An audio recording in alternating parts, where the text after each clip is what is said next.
to rid Africa completely and forever of imperialism and its handmaidens, colonialism and neocolonialism.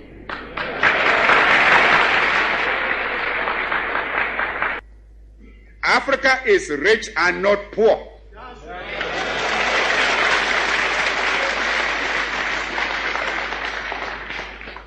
As the great wealth that has been taken out of our continent over 5 centuries of spoliation and extortion very well proves. Africa has immense actual and potential wealth: gold, diamond, copper, manganese, bauxite, iron ore, uranium, asbestos, chrome, cobalt, a host of other minerals.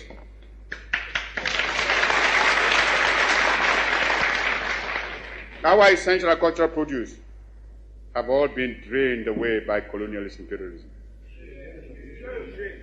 Africa is far from being poor. It is Africans who are poor, not Africa.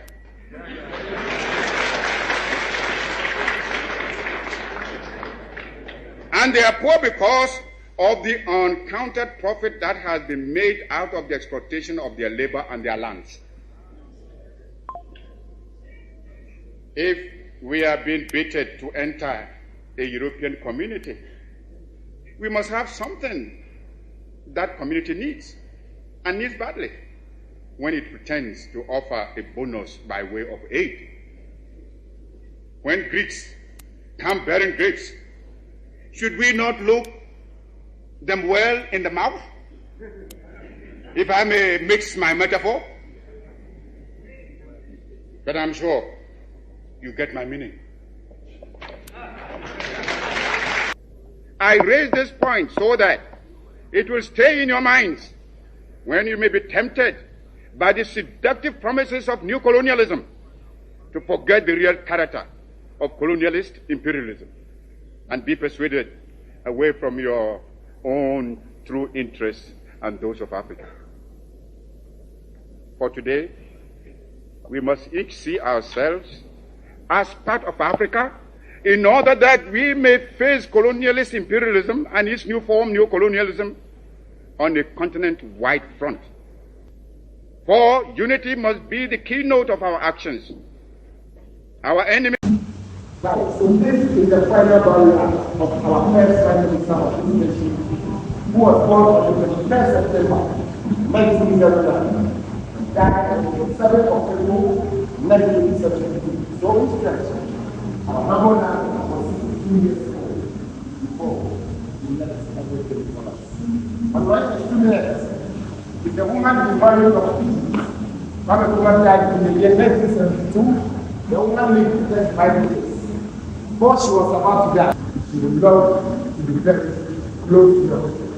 So she died in Egypt on the May 31st, 2007, and they fly her all the way from Egypt to be very close to her husband.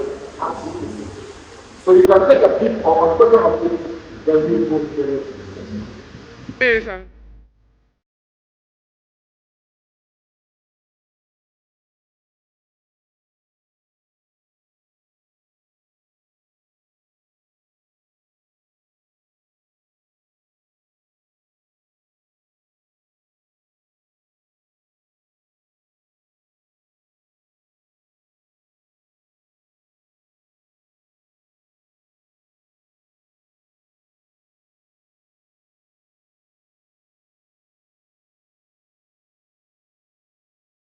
First, the attainment of freedom and independence. Secondly, the consolidation of that freedom and independence.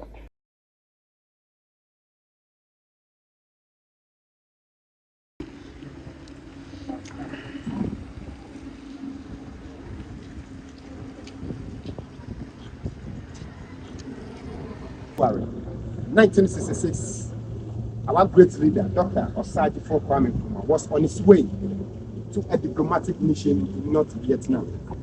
As soon as he left the country, the police and the soldiers came in together to destroy most of the properties of Kwame. This statue was originally standing right opposite across the street, the old Parliament House of this nation, That was where Kwame Nkrumah's statue was originally mounted very nicely. But unfortunately, as the coup d'etat was going on, they destroyed and vandalized all the statues of Kwame. So they were trying to say that Kwame Nkrumah should have been in Ghana. This was what they were going to do. That is why, as he also received the message on his way, he did not come back to Ghana again. So as they were 3 years, when she knew that one day Ghanaians would be in need of such a thing. So quite recently, 2009, she returned into the information ministry. The information ministry also sent it to the national media. In addition to this, they brought it to us.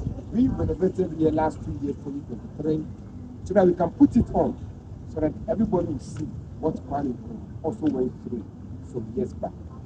That is why he also did not come back to Ghana again until his final arrest. So we are about to enter a video turning room where some of the best speeches Kwame Nkrumah made, all of them are stated inside here. So shall we?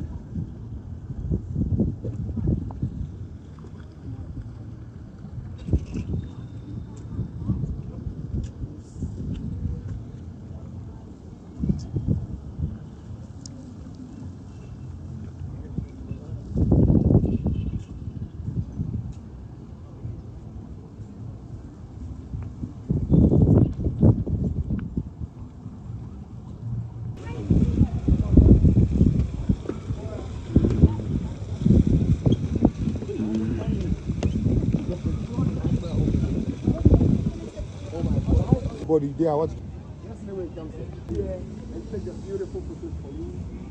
So, in Ghana, we have 4 colors in the Ghana flag. The red one means our ancestors vote. The green one, we have vegetation or forest which we eat from. The big star, which was inspired by Marcus Garvey himself, is in the middle of the boat. That is the meaning of the Ghana flag. So you can see the facial expression of Kwame Nkrumah here. He was elected in the year 1952 as the first prime minister of this nation.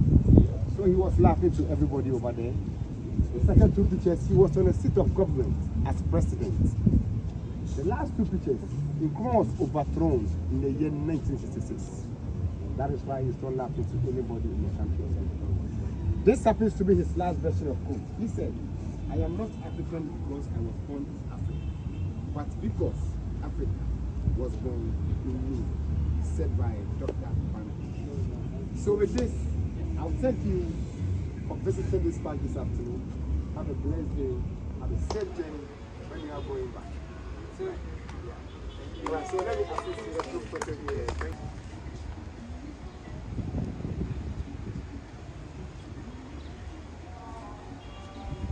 Nice one. Yes. This thing will shock you.